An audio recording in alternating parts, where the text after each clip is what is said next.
Welcome to The Explainer. When we think about childcare, our minds usually go straight to learning and play. But the most important foundation for all of that, it's safety.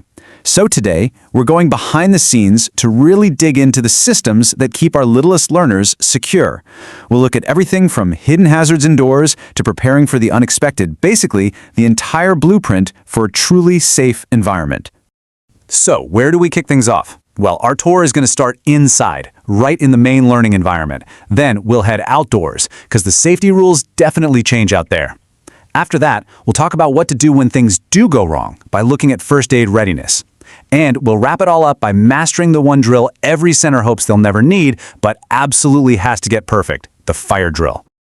All right, first up, let's head inside. This is really the heart of any childcare center, right? It's where kids spend most of their day. And because of that, it's got to be our first and honestly our most critical area for managing risk.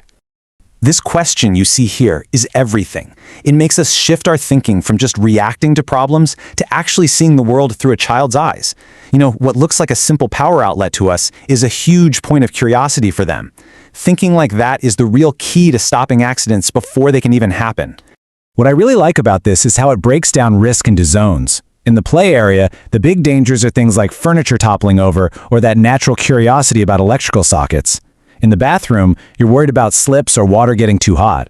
But the kitchen, well, that's the high-risk zone. It's got heat, sharp things, chemicals, which is exactly why restricted access isn't just a suggestion, it's a hard and fast rule. Okay, now let's take that same safety mindset and bring it outside. The risks out here? Totally different. Outdoor play is so important for a kid's development, but it's our job to make sure that adventure doesn't end in an accident. This really shows you how complete outdoor safety needs to be.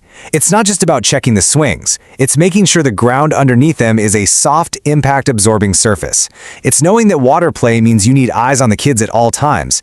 And it even goes to things you might not think about, like making sure the plants in the garden aren't poisonous, or that drainage covers are secure so no one trips. So here's the crucial point.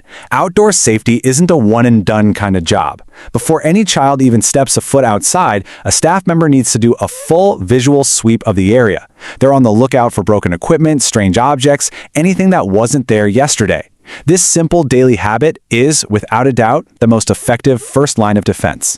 But look, no matter how much we try to prevent them, bumps and scrapes are just part of growing up.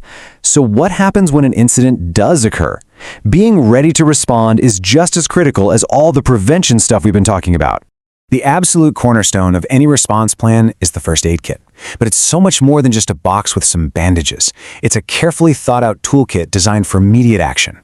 That means it has to be fully stocked, checked all the time for expired items, and in a place where every staff member can get to it in a heartbeat.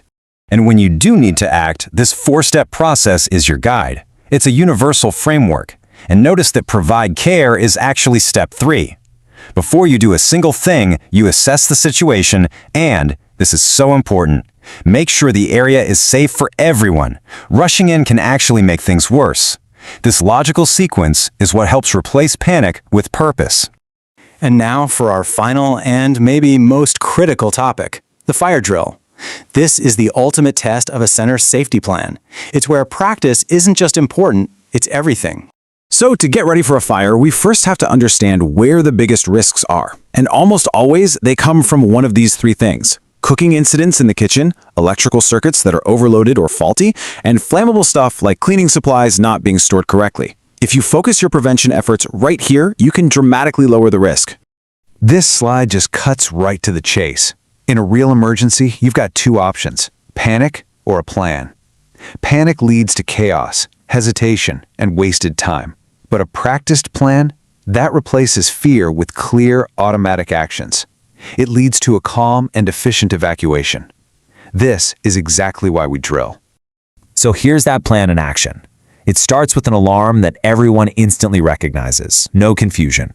Then, it's immediate evacuation along routes that everyone knows like the back of their hand. Once you're at the assembly point, the single most critical step happens, the head count. You have to know that every single person is safe.